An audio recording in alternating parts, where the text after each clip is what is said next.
All right, Jill, thank you so much for joining us. Jill is an Australian native and a lecturer in the Hebrew Bible at Ridley College. Jill and her husband Len have done a wide variety of meaningful work, including learning from and supporting Aboriginal leaders, leading local church and evangelism ministries in Hong Kong, and of course, teaching and writing on the Hebrew Bible. Jill is trained as a spiritual director in the Ignatian tradition. She was ordained in the Diocese of Melbourne in 2006, and she has lectured with Ridley since 2005.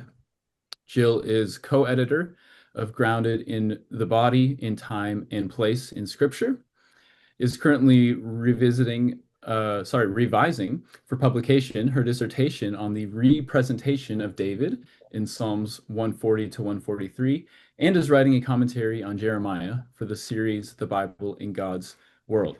Jill, we're so glad to have you with us for this IBR Students interview. Great to be here. Thank you for asking me. Absolutely. So we'll just jump right in. And as just kind of alluded to in the introduction there, you've done a handful of really interesting, meaningful things. How and why did you end up becoming a full-time Bible scholar? hmm well, it was a very circuitous route. When I was finishing school in 1973, um, I went to Ridley College to look at studying theology. You know, you write to them or something. It's way before computers or mobile phones or anything. You know, made some kind of contact. And I got an appointment with Leon Morris, who was the principal at that time. And I had the interview, and I don't know if you know anything about Leon Morris. He would whistle through his teeth like that while he was thinking. He was a really interesting guy. And at the end, he said, "Well, we don't actually let people come straight from school. You have to go away and work for a year or do some uni or something like that, and then come back because." I think basically young men were pretty immature at that time and they hadn't had that many women students. So they didn't know. I just got married the next year. It wasn't like I was that immature. But anyway, so he drove me away, but I did actually go to Ridley and went to uni and lived at Ridley. I had a scholarship to live at Ridley, so I lived at Ridley for a while, and then I met my who became my husband and had to go to another state on the other side of Australia. 3 hours by plane. Thousands of k. So that was the end of Ridley at that time. Um, so I finished my uni where I was living in Perth in Western Australia. Then we went to the country, and then I had kids, and then we came back, and then I thought, oh, now's the time to go back to study. But then we became missionaries, and then on and on and on. And in 2000, so I did a whole lot of ministry, as you said. And then in 2000, I thought, okay, we're going back to Australia. I'm going to go back to study. So I went back to Ridley and I said, you'll have to get a new excuse. You can't say I'm too young now because it was 25 years later. So that was kind of the beginning. I really just went because I needed to study myself at that stage. I kind of was pretty burnt out, so I wasn't thinking I will become a great lecturer or anything. But that kind of gradually unfolded at at while I was studying, and then I was adjuncting, and then I eventually got appointed to faculty. So it was a bit of a circuitous route, Mm, and I trained as a spiritual director at the same time, and got ordained at the same time. So there were all these other things happening as well. Yeah. mm, fascinating. Thank you. Since becoming a Bible scholar more full time, what are some of the greatest challenges you've faced kind of in your academic journey, and how did you respond to and overcome those things? Mm. I think keeping a balance was the hardest thing for me, and it probably is for most people. Had some kids still at home. Um, I was ordained, so I was doing church stuff. Um, just keeping the balance of how much can you put into the other part of your life. Obviously, you've got to do your family and your partner and so on, but how much can you give to the church and also there's just all this compliance now, huge amount of compliance, which everybody faces that, whether you're ordained or in ordinary workplace or as an academic, but just managing how to keep your workflow going while taking breaks and so on. Another thing I faced was it was probably a bit sexist at that time. Was one of the people involved in my sort of process was very down on women and a bit pushback. So that was a little bit, awkward. So he was unusual. So in my context, that's not the normal. So I just thought, well, bad luck to you, and sidelined him. Whereas some other people, that's, their whole institution is telling them that's not a good idea. So that's much more awkward. Um, and then I had other people actually who did like me a lot, but I was older at that time. I think I might have been, when I was thinking about doing the PhD, 45, maybe more than that, maybe maybe 55. And people are like, oh, you're so old. What would be the point of studying, getting a PhD? Why don't you just get a research master's? That would be, you'll get your money back, kind of thing. So, well, my point of view was, I'm not doing it for the money. I'm doing it because I think this is, what I want to do, and I might talk about that later. So that was just weird, different things. And the other thing is my own brain. I don't have a linear brain. So, um, what people expect, and how your brain works don't always coordinate very well. So that's been fun, actually. And since there's been more about neurodiversity, and everybody's thinking about neurodiversity now, I think, oh, maybe I'm just neurodiverse, instead of, everybody's like that and I'm like this. Well, maybe there's lots of people like me. And in academia, I'm finding them all the time, as probably everybody else is as well. So that's an adventure as well. Mm. Hmm, great. A couple questions from Caitlin. Yeah, thank you. What do you see as some of the main issues or challenges for the upcoming generation of Christian scholars? Yeah, I think the compliance thing is a real one. People who are going into academia, you think, oh, I'm going to be reading and writing and maybe lecturing, which I do like, but everybody has their own thing, and that will be my life. Whereas actually, you spend a lot of time filling in forms about different things, and that that can be really annoying. Another thing is, it's probably a bit to do with the economy and a bit to do with workplace changes, throughout everything. But I think people are working harder, like the workload, that how many lectures you do and stuff like that has become higher. And the scrutiny on how you spend, like we get sabbatical every 3 years. And apparently some people used to go fishing for their 6 months, whereas that's not possible now. You've got to say what you're going to publish and how much time you're going to spend and all that. So um, it is more complicated, I think, to achieve your objectives while still being a human being and fulfilling your other obligations than it used to be. That might be different in the States, I'm not sure, but certainly here, I think the you had a lot. We still have a lot of freedom in the college where I work. You have a ton of freedom about what you're teaching and how you spend your time, but you've also got things you have to do. And the publishing has become more um, exact, like how much publishing you have to do, because our universities, for their accreditation, rely on the publications, the top ranked publications and the medium rank and all that. So they're adding up all the time. What did you publish? Because that's part of university survival. So that's also, I think, a pressure for students. I think another thing is, in the political climate we have now. Like I just read the papers about the States, but we have some issues where it's not that wise to speak publicly. Like, you would have a repercussion, which doesn't mean that you won't speak. But before, you could say, I think this or that, particularly about politics, and that would be part of, the open debate.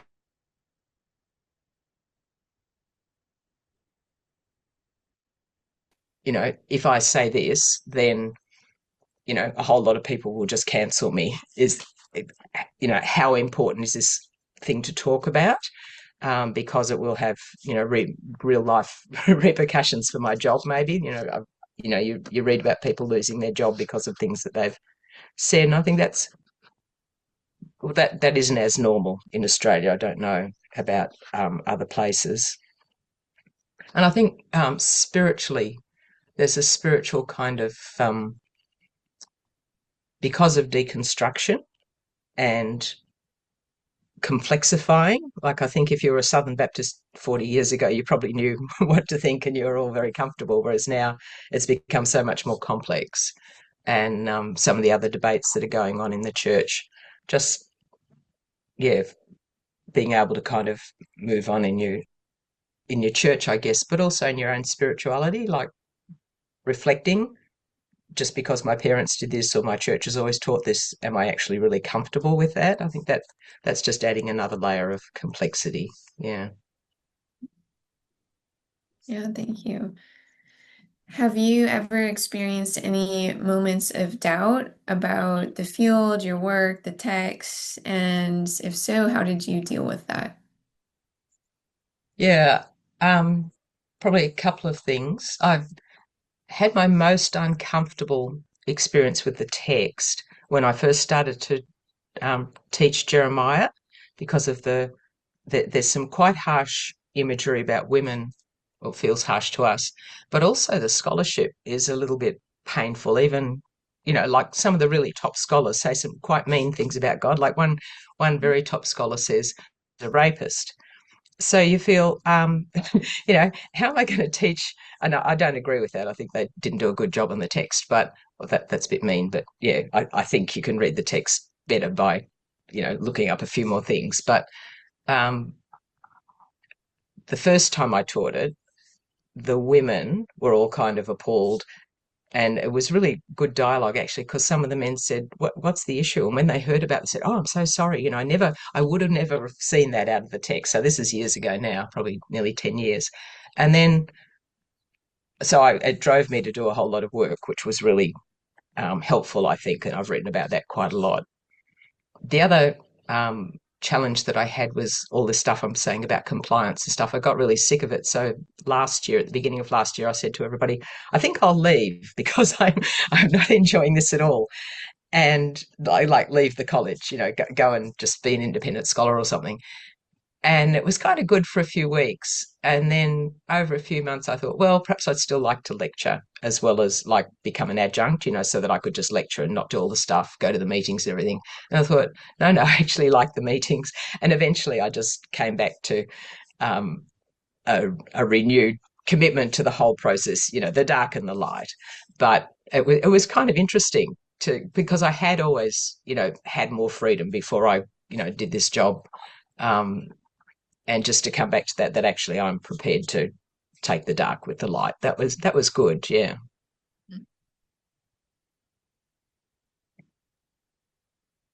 So, Jill, if we can move on to, you've brought this up a little bit, but just the relationship between your own spirituality and your academic work. Could you maybe describe how you understand the relationship between your own scholarship and then your spiritual life, and what's challenging and what's rewarding about that relationship between the two?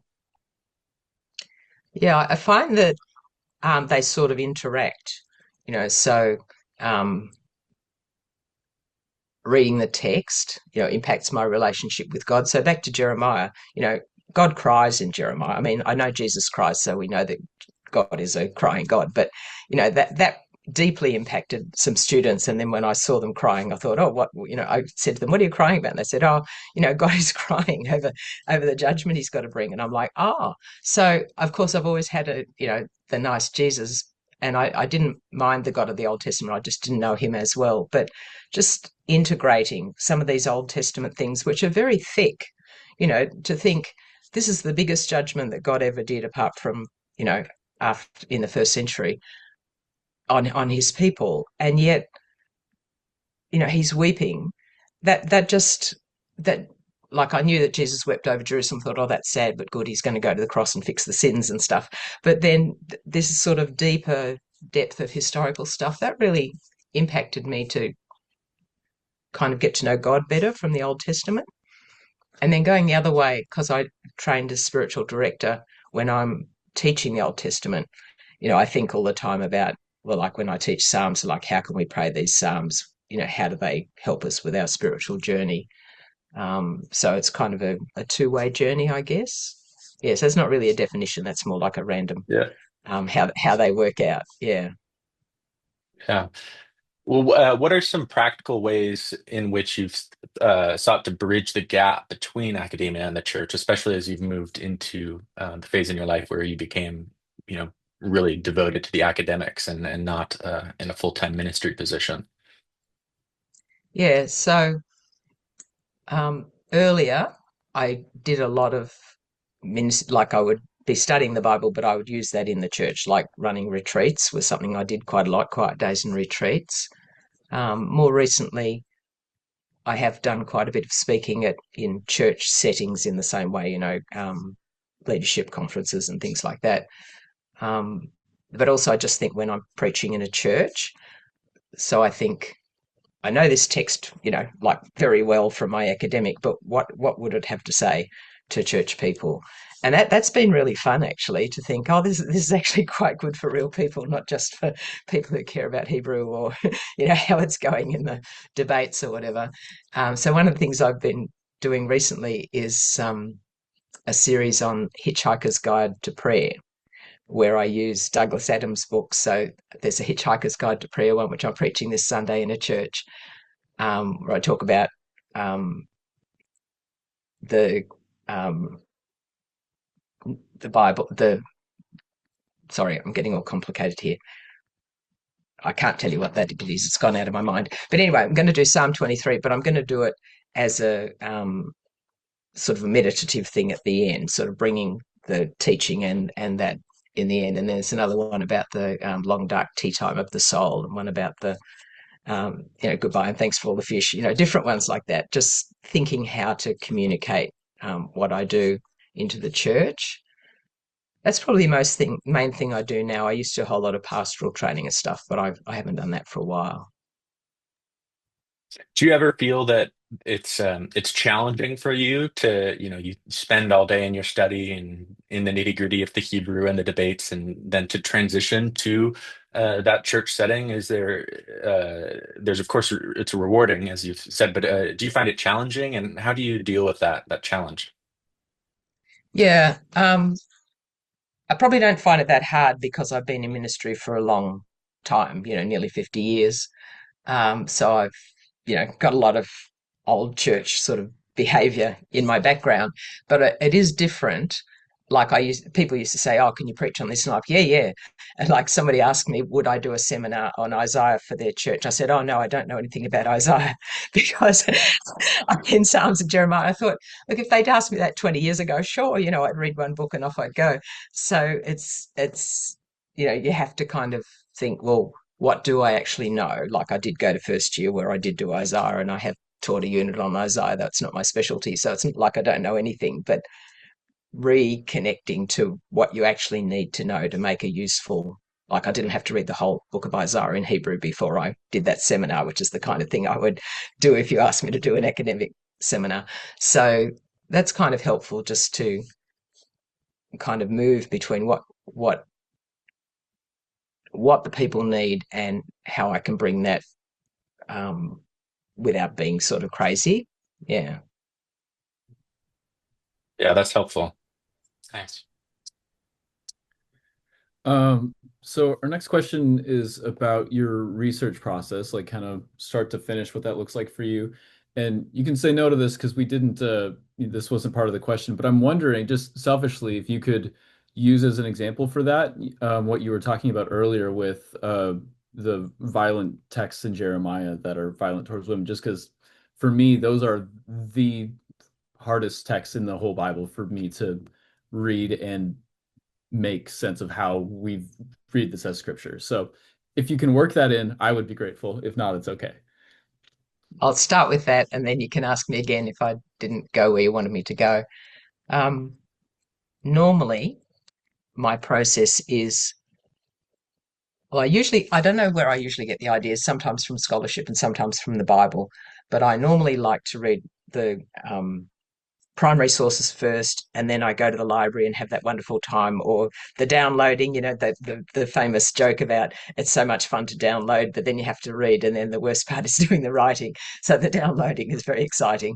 Um, and then I like to read in historical order because I like to see where did the idea come from and then what happened to it. Because sometimes you think, gee, that guy's an idiot. Then you find he's the first person to ever write on that. So of course he didn't know as much as people who've been reading his work for 30 years. And then, some later things you think, oh, I'm not sure that's very good. And then you see that that's a specific deviation and not, not the mainstream or whatever. That was what I would normally do. But what happened with that particular one, the violence stuff, and the picture of God was what I was most disturbed about. Like, I don't like violence either, but that God might be a rapist was most distressing. And I don't know how you could ever preach that text to any women, and hopefully not to too many men either, without putting them off God very, very heavily, if that's what it's saying. So after reading that, I did actually go back and do a lot of very careful work through those texts, looking at the words that are translated rape, looking at the words that are translated, to see what they actually said in the context of the times, in the context of scripture. So one of the things was there's a picture in chapter 13, where the female figure, it doesn't say it's Zion, but it's clearly, the nation pictured as a metaphorical woman. And she has her dress over her head, and people say, oh, it's rape, it's rape. But actually, it's an image of shaming, and it uses the Hebrew word galah, which is to exile as well as to uncover, and another word which means to cause to be naked. And it's actually probably an image of actually men going naked into exile. That's what the epigraphy is when you look at the carvings on walls and stuff. Somebody did some research and they said, I've never seen anything with women going naked into exile, but there's all this stuff of men going naked into exile. So it's not rape, and it's not even actually women being undressed. It's men going naked. You might know in Isaiah, I think it's chapter 6, chapter 20, it says Isaiah went 3 years naked and barefoot as a prophecy about Egypt being overcome, I think, by the Assyrians. And then at the end of Jeremiah, it's got a picture of Edom as a masculine figure, and he gets stripped with all the same language. So, sometimes some careful work can uncover. So it doesn't fix Ezekiel. I think Ezekiel's got more complexity, but I haven't gone there yet. But in Jeremiah anyway, I think that God is a rapist. I don't actually think there's any rape at all. There's another one where in chapter 4 that people say is a rape scene, but she's probably standing up running away. So when she says, woe is me, it's because she's terrified, because she's fleeing before killers. And, usually when you're fleeing, you're running away. So that, I think that's not a rape scene either. So some people tie a lot of different texts together and say, oh, look, here's a woman being chased and then raped. And the answer is, well, actually it's different texts doing different things. Yeah. So I don't think that answered your general question. Do you want to go back to that? What is my process, or was that enough? Yeah, there's some really helpful things about your process in there. Maybe just a follow-up question I had on that is how you said you start with the earlier research. How early do you start? If I can, I go back to the beginning, but it depends what it is. So and of course, then there's the back, isn't there? Like you're going to in when I started with Psalms, the crucial book was Gerald Wilson, 1985, The Editing of the Hebrew Psalter.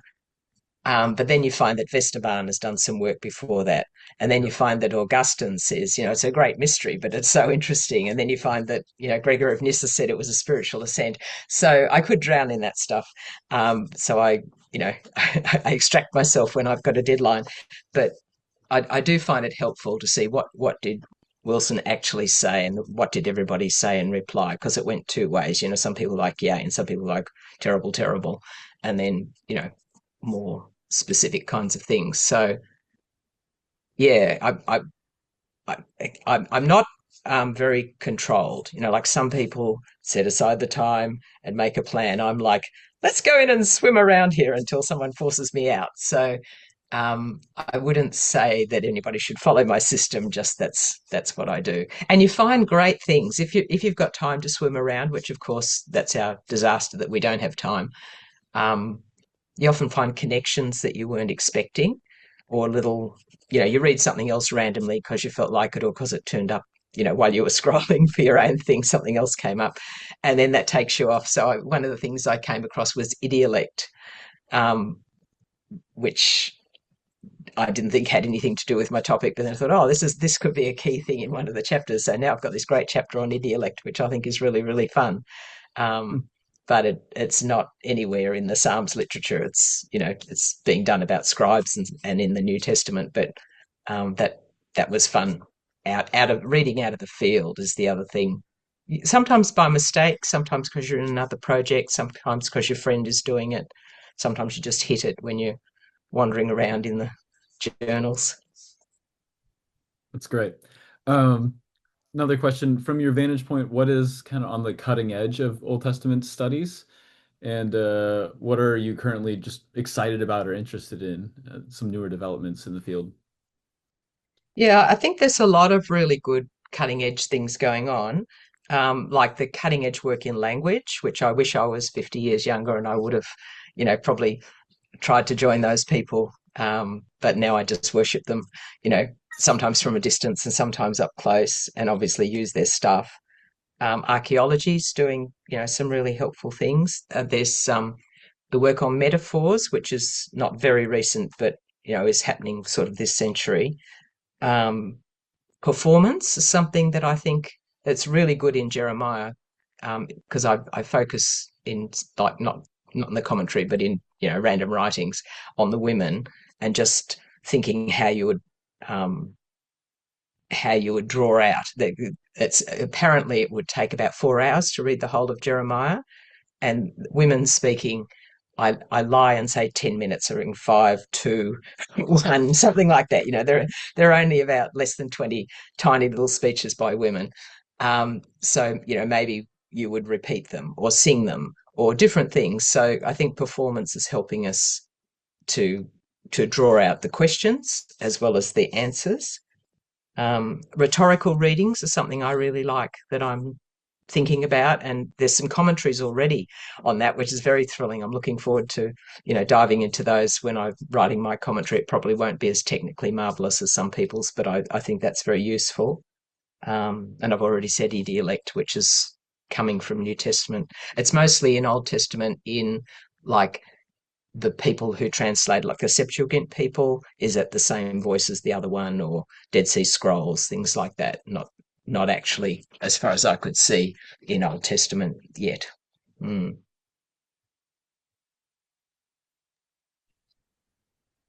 So, in your writing projects, can you speak a little bit about who your primary audience has been, whether academic or more popular or a mixture, and why have you decided to have that particular audience, and how does that connect for you to your vocational calling? Yeah. So I do get some real academic writing done, and that's what I'm interested in. And I've done lots of conference papers that I would like to publish if I only ever had time.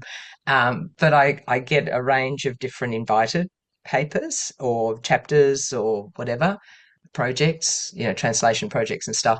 And I don't do everything I'm asked, but I enjoy some of the weirdo things that I get invited to be part of. So um, how do I choose? Pray about it. And I probably have sidelined my own, Mhm. fast forward academic stuff to do things that come up because I think they're really worth doing. So that's a choice. Like, I'm not looking for tenure. We don't have tenure in Australia, so I don't have to worry about that. We just either get the job or we don't. And then they throw you away if they want to. After your contract, you get it. You get a 5 or 10 year contract, and then they can keep you or throw you away. So there's no point. Yeah, it's not like tenure where you have to do certain things. Um, so I took time out from my writing to do two. Well, one was a Festschrift and one was a collection of Australian evangelical women's writings, which we published in the early 20s, which were fantastic, but it slowed down my publication of my PhD big time. But it was really good to do. And then other stuff that people ask me to do, that I think is good, I do that. But if if I was, I don't know what conditions I would have that I would only do academic writing, probably everyone else would have to die and I had to be the sole survivor, and then I'd probably do something else anyway. But I want to do more of my, I've got all these academic writing projects, um, but they're usually very demanding. Like if you write at a more popular level, like I've got a chapter on Old Testament women, and I'd probably be able to do it in 3 weeks or 3 days or something, like bang, bang, bang. But if you're doing something that other people haven't done what you're doing in, could take you 6 months or a year. And how many 6 months or a year slabs do we have in our lives? So one of my goals is to publish some of the conference papers that I've done over the last 10 years that I haven't ever quite got around to publishing. Yeah. Thank you. And what would you say, in your view, does it mean to do responsible or faithful biblical interpretation today? Mm. I think it's helpful to think of all the stakeholders, like there's the church, which we have to care about, um, and our academic or other readers who may or may not be Christians. One of the things I do in my Facebook page, I'm quite active on Facebook, is I've got lots of friends who aren't Christians and they read my Facebook. So I'm like, okay, what can I put there that Christians might think is stupid or whatever, but that my Facebook friends would read, and that they read all kinds of stuff. They laugh me going to conferences and different things. So part of it is just thinking this is something that will help real people. Um, like to be responsible to God, pray about what I'm doing. Like I said, that thing about God being the rapist, I apologize for that's a trigger thing, but I wouldn't like to be responsible for something, that made people lose their faith or so sometimes people put questions out that I perhaps wouldn't want to do until I'd got an answer that I felt was going to be pastorally useful. Um, need to be responsible um, to myself. Like there are some topics like I've been doing that, but I probably will take a break from that because that's quite costly personally.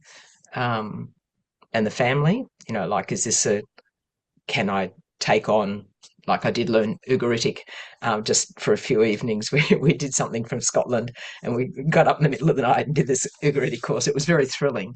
I've forgotten it all now, of course, but is that something that a person, I mean, 4 nights of Ugaritic is not going to hurt anybody, but a 10-year program of cuneiform or something, can you actually fit that into your life, or is it something that's not fair to your family at the stage that you're at? Yeah. So I think there's just such a lot of stakeholders being responsible, to everybody, thinking it all through, praying about it. Yeah.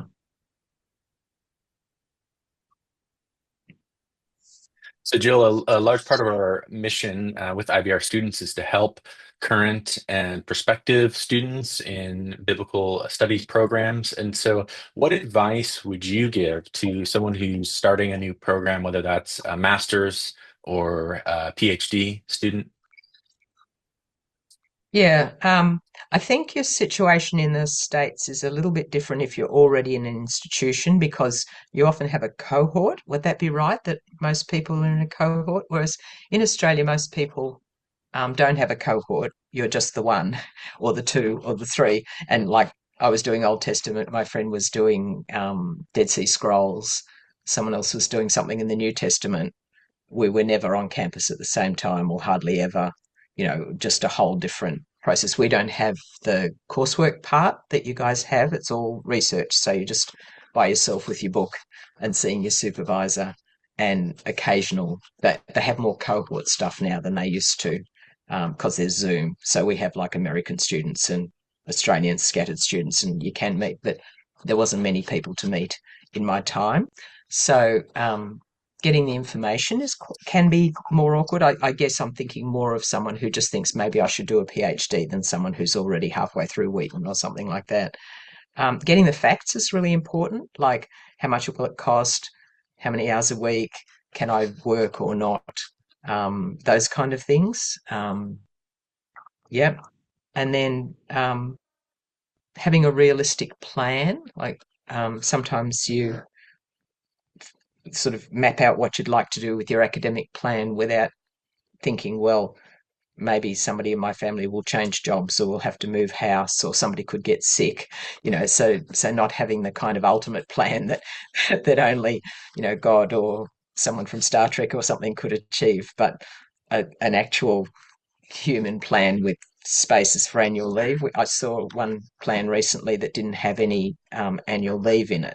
And in Australia, this is sacred to us. We get 4 years and week 4 years, that'd be good. 4 weeks annual leave every year, and we all take it. And it's kind of like a religious requirement. So I think you might not have the same culture, but so we're like, oh, you can't do that. Where's your annual leave? We will not talk to you. You must not touch a book, kind of thing for that break. So whatever your culture is, taking weekends off or whatever, it can't be, I will start on Monday, finish on Sunday every week, and do this amazing amount of reading and stuff, because your health won't manage it. Your marriage, if you're married, won't take it. Your children will never know your name. Um, so there's the normal things and the interrupt or the so-called interruptions. Having a baby that you either planned or didn't plan. If anybody's had a baby, it takes a lot of your time. You don't sleep, and whoever is in the partnership, they have to sleep sometimes, so you have to be in charge, and the baby throws up all over you, and it takes you 2 hours to get out of the house because of the disasters that can occur, and so on. So um, yeah, get the facts, make a realistic plan, and then have a community, which I think is sometimes provided. But if you don't have that, get an internet community or a writing group or something, so that you're not alone. Because there are those flat bits in your research. Sometimes it's so exciting you can't breathe, and then other times it's like, how can I keep going? Some people like to write alone. I'm a write alonist, but most people I know like to write with other people. In a cafe, online, meet at the library, and sit round a table or whatever. What advice would you give to someone in our audience who's concerned that once they finish a PhD, they're not going to be able to get a job in the field? And I don't know exactly what the situation is like in Australia, but I would assume it's probably somewhat similar across the most of the world, where jobs in higher education are not there's not they're not all just opening up right now. They're getting harder and harder to get. I think that's right. When people ask me about doing a PhD, I always tell them to pray about it, because for some people it's just their bucket list. For me, it was a bucket list. I didn't expect to get a job. Um, and not everyone's in a financial position to do that, but like, depending on everything, it might just be a bucket list thing. Um, but so the job was a bonus for me. But um, I think anybody, whatever, even if they think they're called to be the next head of Wheaton or something, sorry, I'm talking about Wheaton all the time. I could say something else. Just lots of friends at Wheaton. Um, you really need to know. It's the same as we say when people want to be ordained. Look, you've got to know, is this what God is calling you to do? Because if He's calling you to do it, He will help it to happen. But if you're just off on your own saying, goodbye, God, I'm off to do a PhD, that's not very good, or just assuming that is what you want. So that if you know that's God's call for you, then you can kind of take how it unwinds. I think that, because it could be really hard, you might get knocked back in your application process. You might get knocked back in your job applications. I applied more than 3 times for the job that I have now over a period of quite a long time. Um, so I wasn't sure that God was calling me to that, but I just kept going because I wanted to. But I did feel God called me to do the PhD, but I didn't know if that would entail a job. I guess that's a separation that I'd make. How do you know? God might tell you, I want you to be a lecturer, but He might just tell you, I want you to do the PhD, and you don't know what for. So at the beginning, I focused on, okay, so I'm doing a PhD, and I'm one of the few people that I know who's doing that, especially women. So this is like in 2010. So I will pass on everything I know to other people. So it may never result in a job for me, but it'll open up a happier time and more PhDs by women and stuff like that. So that's one side, just maybe God wants you to do a PhD, but for whatever reason, it's not to be a lecturer, or he might call you to be a lecturer. And then, you can cling on to that and wait and see how that turns out. But the other thing, there's this really good post by Charlie Trim in Every Voice.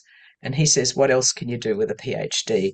And he has lots of things, but editing is something I know a number of people who've gone into, like Zondervan level editing. I don't mean, fixing people's essays. There, you can make money doing that as well. But jobs as editors is it's a very reputable thing that does, require a PhD in our kinds of fields. Um, Being a librarian is another thing that wouldn't suit me because I'm not very tech. But if you're tech and clever and got a PhD, that's a good job. Or translating, if you're a Bible nerd, um, different organisations might be looking for translators. Teaching overseas. Um, from our point of view, that's kind of closing down a bit because glory to the majority world, they've got so many PhDs of their own now that's less of a need, which is, praise God, fasting, isn't it? That's in my lifetime. That went from you could go with a bachelor and teach somebody in such and such a country to, oh, you can't go there. They've got their own PhDs. You'll have to think of something like be a motor mechanic that they might need. That's a joke because it used to be the other way around.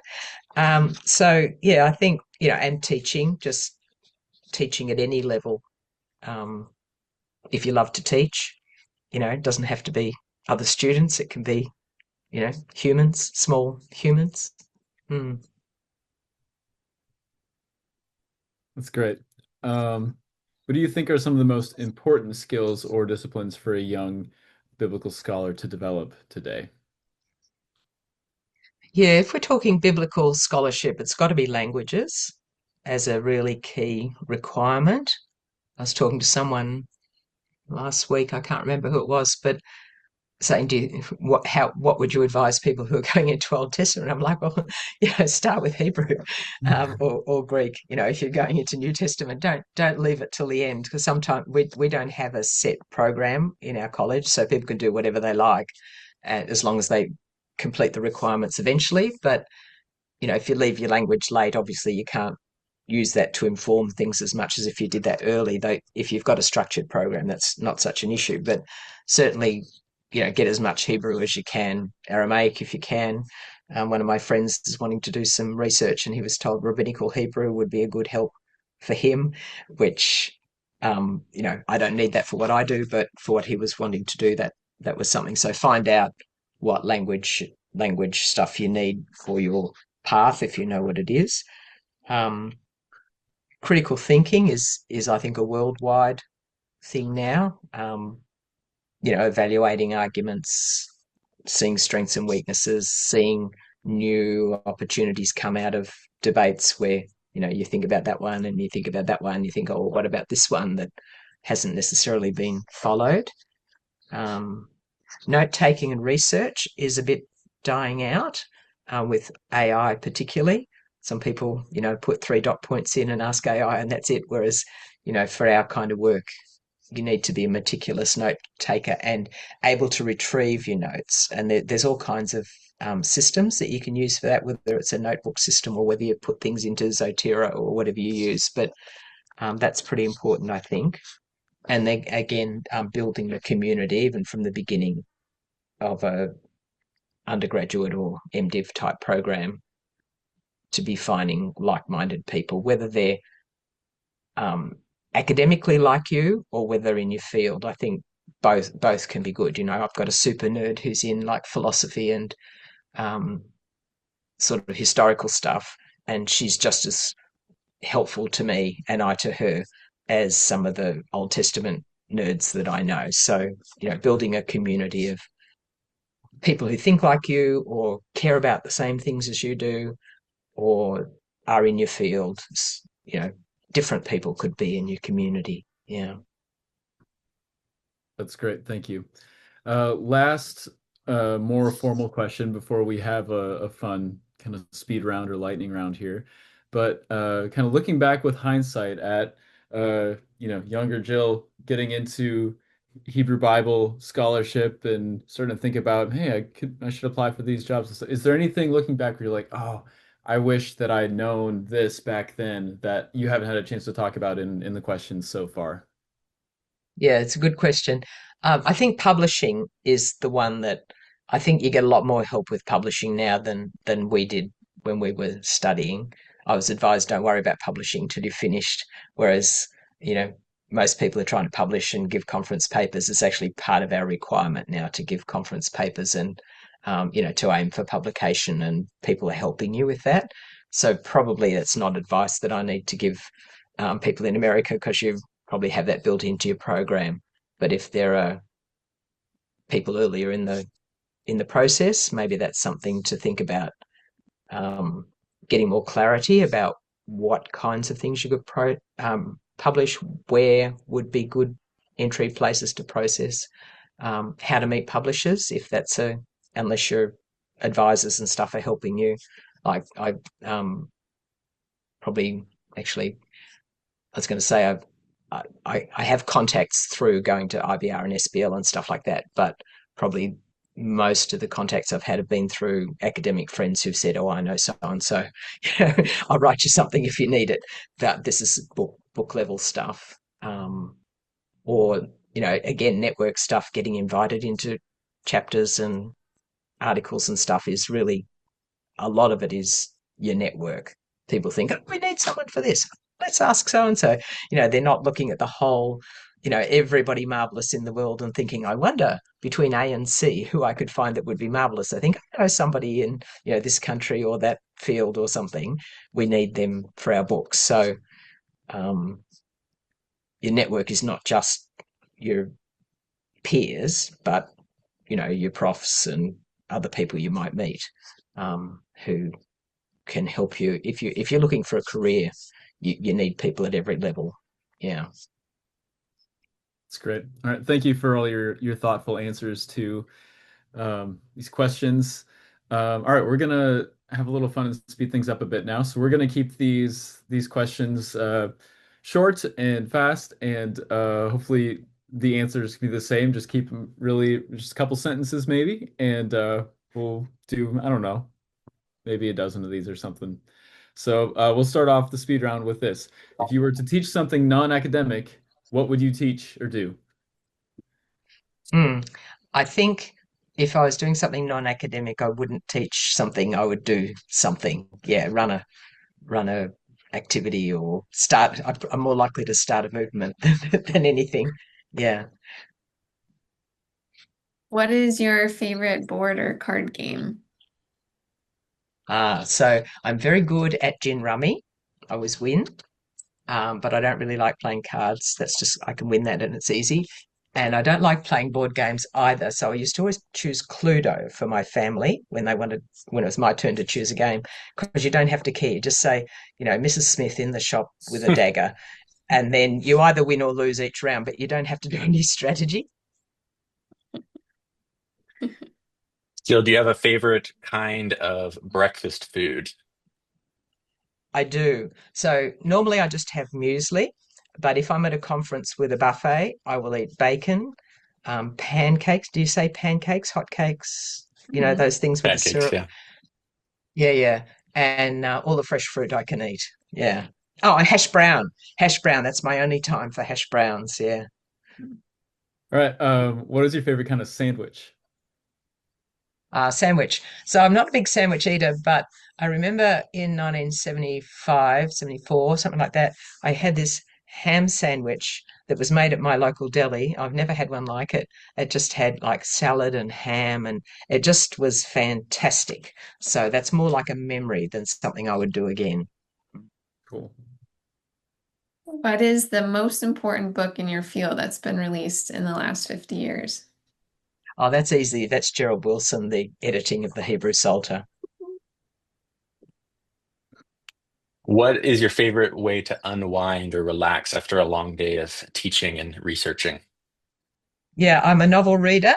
And at the moment, I'm reading Anne McCaffrey's Pern books, which are about dragons.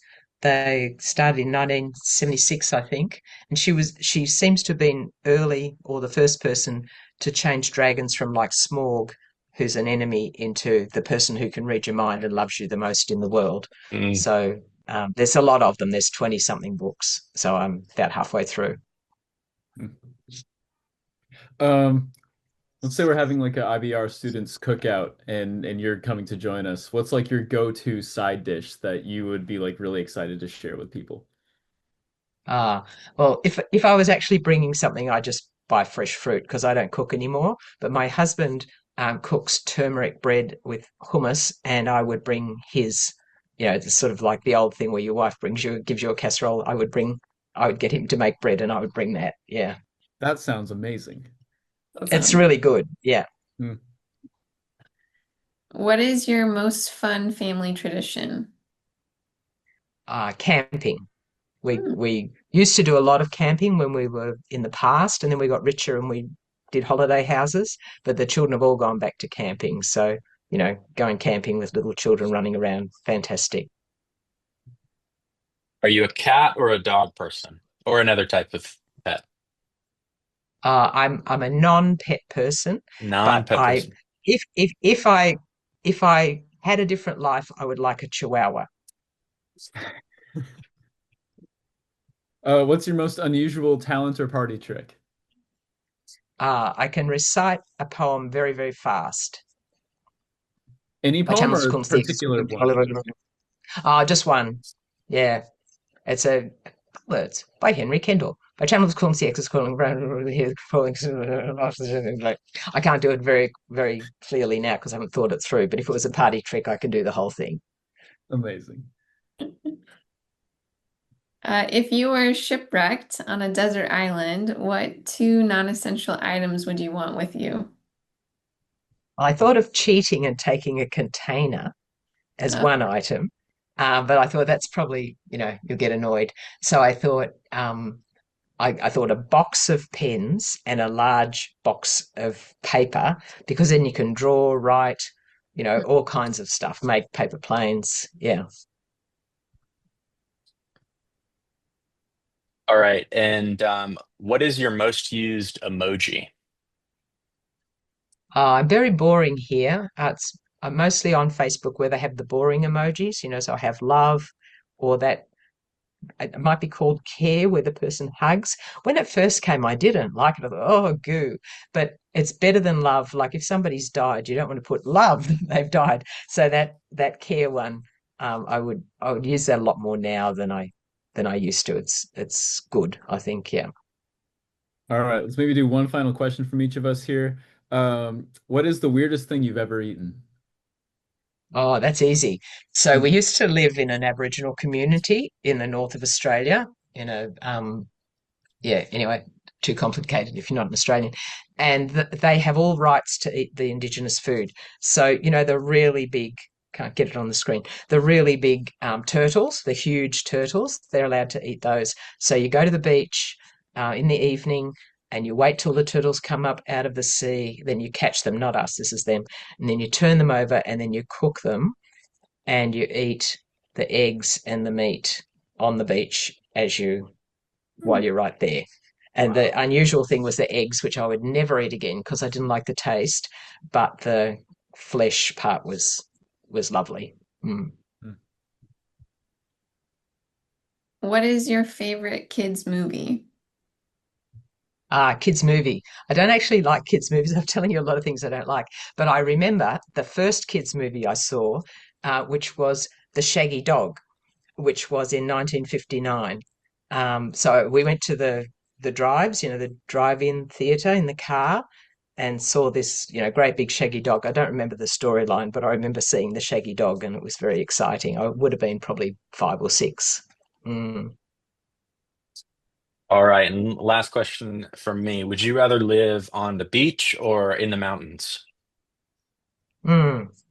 I like to go to the beach, but I don't think I'd want to live there because I don't like being hot. So I would go to the castle, I think, because you can get out of the sun. Mm. All right. Well, I think that's a wrap.